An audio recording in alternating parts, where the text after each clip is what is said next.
Bonjour Estelle Youssoufa. Bonjour. Vous êtes députée de Mayotte, vous avez surgi dans l'actualité évidemment avec ce qui se passe sur cette île de l'océan Indien, on va en parler dans quelques instants, mais vous avez aussi été journaliste à TV5 Monde, vous avez présenté le journal Afrique, entre autres, on est ravis de vous recevoir à nouveau sur ce plateau. Depuis, voilà, donc vous êtes avec le groupe Lyotte et aujourd'hui vous tirez la sonnette d'alarme sur ce qui se passe à Mayotte, une île des Comores dans l'océan Indien, où au fond aujourd'hui on a l'impression d'une sorte de cataclysme, une invasion migratoire, une situation qui n'était plus sous contrôle, une violence endémique. Est-ce qu'aujourd'hui, le plan de Gérald Darmanin va dans le bon sens ? Alors, je pense qu'il y a deux corrections. Violence endémique, non. Mayotte, il y a 10 ans, c'était les plus faibles chiffres de France de violence sur les personnes. Aujourd'hui, c'est le territoire le plus violent. Donc, Mayotte ne connaissait pas les violences jusqu'à il y a une dizaine d'années. Donc, ce n'est pas une violence endémique. C'est une violence importée avec plus de la moitié de la population qui est étrangère. Plus de la moitié de la population qui a moins de 20 ans. Et la violence qu'on connaît, c'est principalement des mineurs qui s'organisent en bandes ultra-violentes. Quand je dis ultra-violentes, je parle de mineurs qui attaquent à la machette. Qui font des barrages. Qui là, on a attaquent à la machette levés, et qui laissent des morceaux de corps humain sur la route. Donc je ne parle pas de barbarie de manière gratuite. C'est une hyper-violence qui est inouïe, qui est insupportable pour les populations. Et qui est récente. Oui. Donc ce n'est pas endémique. Deuxièmement, Mayotte, il faut rappeler, c'est un département français.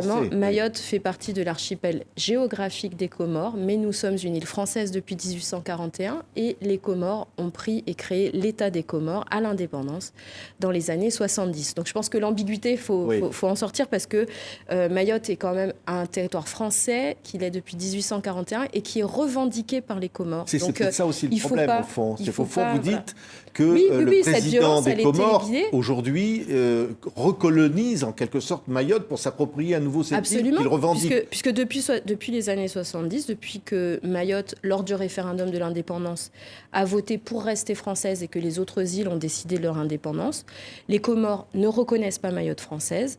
Et on voit depuis une quinzaine d'années une instrumentalisation des flux migratoires qui est organisée, encouragée par Moroni, par les autorités comoriennes qui se succèdent. Assoumani, le président, qui était aussi le président en exercice de l'Union africaine en ce moment. Oui, un général putschiste qui est adoubé par Paris, qui a été aidé par le Quai d'Orsay à prendre la tête de la présidence de l'Union africaine, malgré le fait qu'il revendique le territoire français. Il était, à l'été 2022, lors du 14 juillet, invité sur la tribune présidentielle.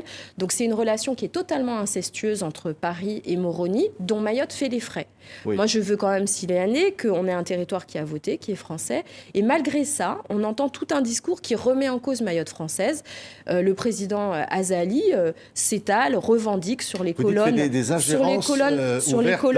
des médias français, explique que Mayotte est français et Mayotte est comorienne sans aucune contradiction, ce qui pour nous est très violent, mais c'est en fait quelque chose de grave parce que les autorités comoriennes instrumentalisent la misère de leur population, qui est réelle.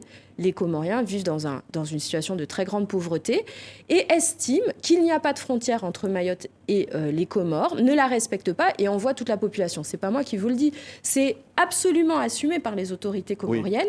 Et on est aujourd'hui à un point de bascule puisque le territoire n'arrive plus à supporter cet afflux migratoire qui est impensable. Si vous allez dans les rues de Paris, une personne sur deux est étrangère. C'est pas la question, comme certains le disent, de xénophobie. Ce sont des personnes qui arrivent en situation irrégulière, qui ne contribuent pas à la dépense publique, mais qui ont des exigences pour avoir de l'eau potable, pour avoir accès à la santé, pour avoir accès à l'éducation, qui sont des droits en France. Mais Mayotte est le département le plus pauvre de France, le moins doté en termes d'infrastructures, qui a la plus petite dépense de l'État par habitant et qui fait face aux plus gros défis migratoires. Et donc, on est aujourd'hui dans une saturation. La population n'y arrive plus.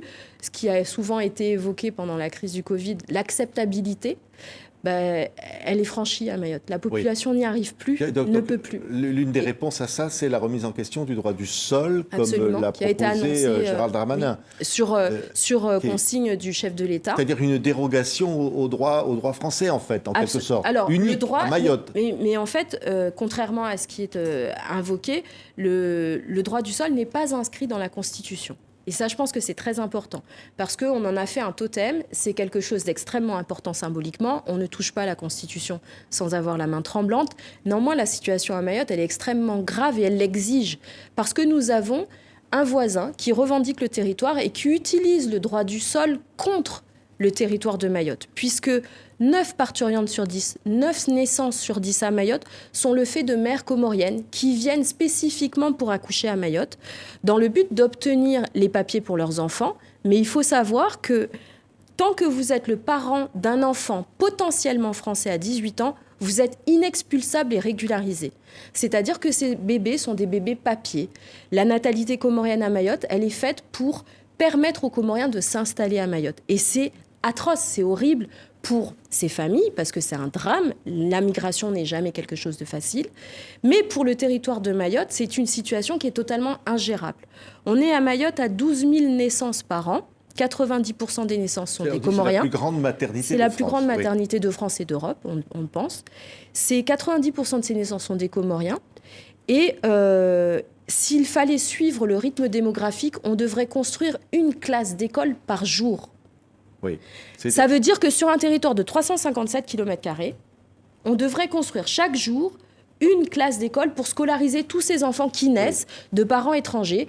Et je veux quand même souligner que toute politique publique n'est pas possible si vous ne savez pas vous compter. Si vous ne savez pas combien vous êtes sur le territoire, par définition, parce que cette population arrive quotidiennement, nous avons des bateaux qui restent fortes aux Comores. Avec une natalité qui est... C'est combien d'enfants par femme Je ne sais pas pour les Comores, mais par contre à Mayotte avait fait sa transition démographique. Et depuis l'arrivée du flux migratoire, on est à nouveau à des naissances folles de 5-6 enfants, puisque chaque enfant vous permet de rester un petit peu plus longtemps sur le territoire. Il y a plus de Comoriens dans le sud de la France qu'aux Comores.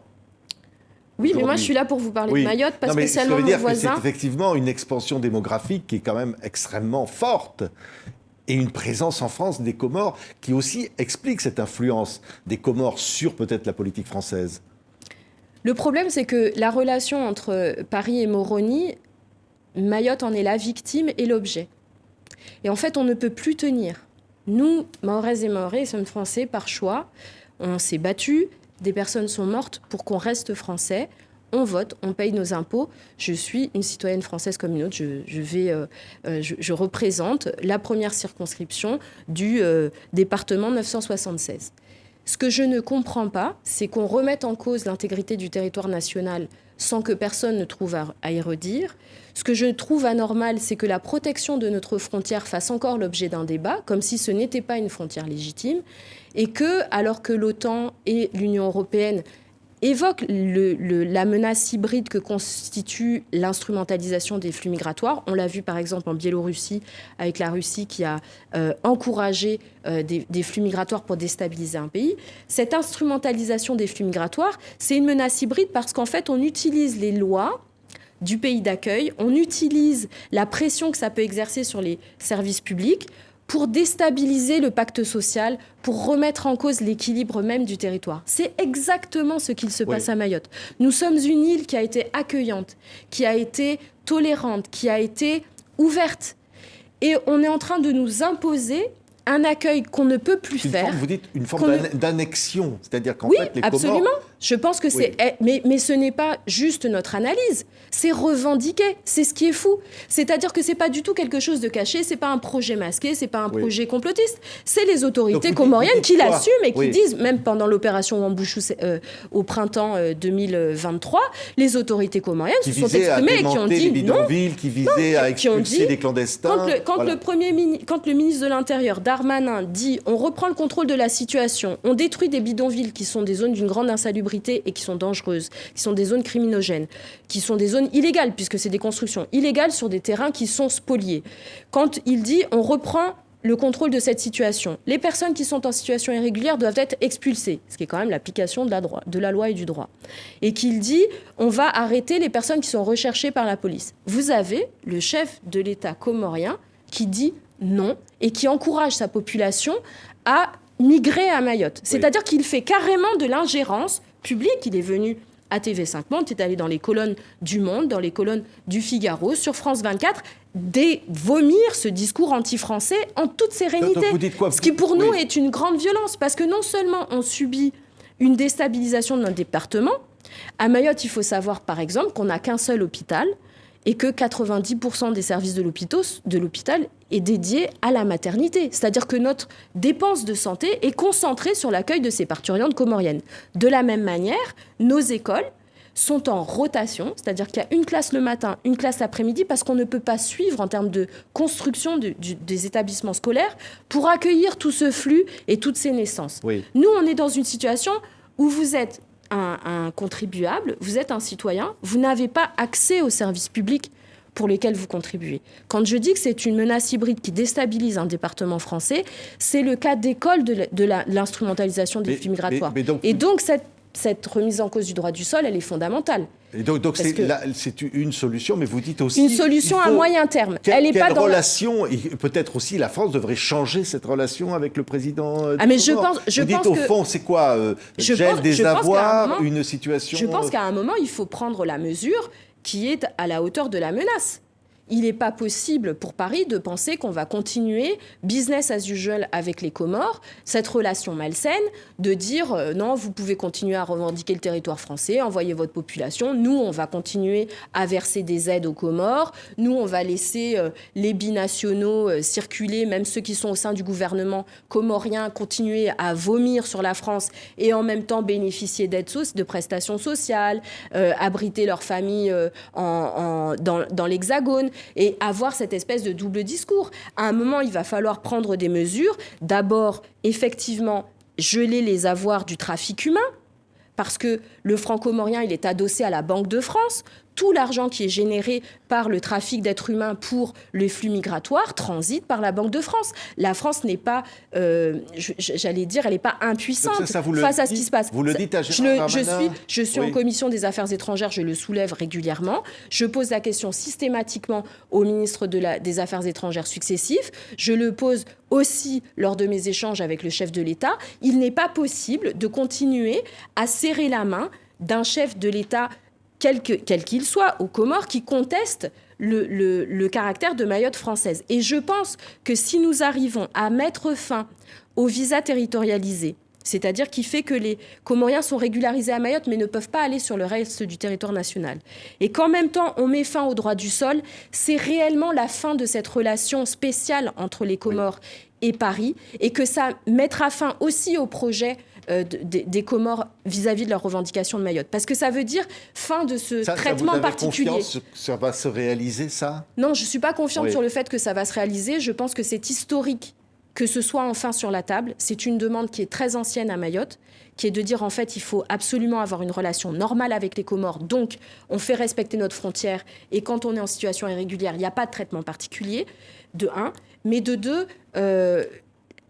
aller jusqu'à proposer de remettre de réécrire la Constitution, et c'est possible, parce que Mayotte est régie par l'article 73 de la Constitution, donc il y a des pouvoirs particuliers pour ces territoires d'outre-mer qui sont concernés. Cette remise en question, elle est très importante. Mon sujet, c'est que le calendrier politique ne se mette pas en travers de cette réforme constitutionnelle, parce qu'il faut savoir qu'il y a aussi la Corse, la Nouvelle-Calédonie qui ont besoin de réformes constitutionnelles, qui sont dans l'objet de discussion entre le président Macron et les dirigeants de ces départements. Et comment dire que les querelles politiciennes ne se fassent pas la cerise sur Mayotte, parce qu'en fait, le sujet de Mayotte n'est pas un sujet partisan. Pour moi, la question de l'intégrité territoriale n'est pas un sujet de débat entre des partis pour aller régler des comptes, j'allais dire à la petite semaine. Quand on touche à la Constitution, on touche à quelque chose d'important, le socle de notre pacte républicain. Et pour que le chef de l'État, qui est garant de l'intégrité territoriale de la République, décide qu'il faille aller jusque-là, c'est bien qu'il a enfin pris en considération et réalisé la gravité de la situation à Mayotte. Si on ne le fait pas, on perd le département. Qu'est-ce qui va se passer ? Si on ne le fait pas, on perd le département. C'est aussi simple que ça. Vous dites quoi ? Une insurrection, une guerre civile ? Mais bien sûr, parce que la violence à Mayotte, elle est quotidienne. On l'a vu, le mouvement social qui a paralysé l'île pendant plus de 6 semaines en janvier 2024, qui vient de se terminer, a traduit la saturation, l'exaspération, la colère de la population. On a une ouverture politique, je suis convaincue, et je sais que si nous n'arrivons pas à un accord politique avec des solutions concrètes pour Mayotte, la violence va reprendre et il n'y aura plus de confiance pour une solution politique. La proposition du gouvernement, c'est l'abolition du droit du sol, l'abolition du visa territorialisé, fermer la frontière avec une protection de la Marine nationale, et ça veut dire réorganiser les forces de la Marine nationale dans l'océan Indien pour hermétiser enfin qu'il n'y ait plus des dizaines de bateaux qui arrivent chaque jour chargés de migrants à Mayotte. Ça, c'est plus possible. Et j'espère que les forces de la marine française vont se mettre au travail pour Mayotte. Et le troisième aspect, c'est de Wambouchou 2, c'est-à-dire mobiliser les forces de gendarmerie, de police nationale pour détruire les bidonvilles et procéder à des expulsions massives. Je sais que dans l'Hexagone, Wambouchou avait fait l'objet de beaucoup de contestations. Je rappelle quand même qu'il y avait des milliers de Mahorais, dizaines de milliers de Mahorais qui étaient descendus dans les rues pour soutenir cette opération, parce que nous avons besoin de sécurité. Je rappelle que toutes celles et ceux qui défendent les droits, le droit à la sécurité fait partie des droits. Oui, c'est aussi un droit. Et nous, on ne vit plus en sécurité. Vous avez eu des débats passionnés avec des membres de l'opposition, de gauche, par exemple, qui vous accusent de racisme directement, en disant vous n'êtes pas accueillant, etc.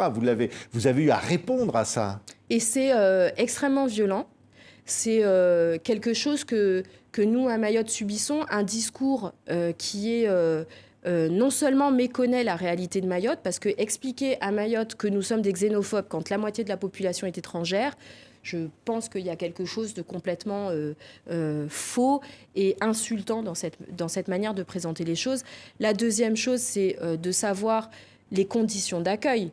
Pour celles et ceux qui nous parlent du droit des étrangers, quand vous n'avez pas la capacité de produire assez d'eau, quand vous n'avez pas la capacité de produire des services de santé, des services d'éducation à hauteur de l'accueil qui est légitime pour n'importe quel être humain, comment est-ce que vous pouvez nous dire à nous, le territoire le plus pauvre, vous êtes des xénophobes, vous ne savez pas accueillir, vous ne faites pas assez, sachant que la métropole n'accueille pas les migrants qui viennent à Mayotte, parce qu'il y a ce visa territorialisé.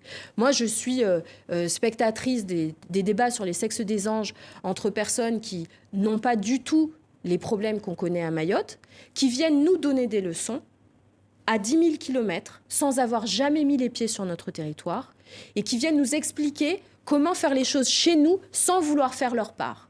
Les personnes qui viennent pour critiquer Mayotte ou qui se permettent de prendre la parole sur Mayotte, souvent ignorent que le droit de la sécurité sociale, le droit du travail, les règles de base pour la santé ne sont pas appliquées à Mayotte. Que Mayotte est régie par des règles dérogatoires. Donc on nous explique à nous, vous devez appliquer les grandes règles, mais pour vous, elles ne s'appliquent pas et c'est pas gênant. Moi, ces personnes-là ne sont jamais en train de voter avec moi dans l'Assemblée, ni de lancer des commissions ou du travail pour aider à ce que Mayotte accède enfin à ses droits. On est département et pourtant on n'a pas accès à nos droits. C'est pas moi qui le dis, c'est la Cour des comptes qui rend des rapports assez cinglants sur les manquements de l'État à Mayotte. Et là, jamais les oppositions, quelles qu'elles soient, parce que je pense qu'il faut quand même pas, faut pas faire preuve d'angélisme, hein, c'est droite ou gauche. Tout le monde s'en fout de Mayotte. Tout le monde s'en fout. Et la situation dans laquelle on est évidemment le fruit de plusieurs décennies de laisser-faire, d'incurie, de je m'en foutisme total. Et on ne va pas régler ça en quelques mois. Nous, à Mayotte, on en est conscients. Ce qu'on veut, c'est que ça aille dans le bon sens. Merci. Estelle Youssouffa, députée de Mayotte et ancienne journaliste ici à TV5 Monde, entre autres. Merci beaucoup, Estelle Youssouffa, d'avoir été notre invitée. Merci à vous.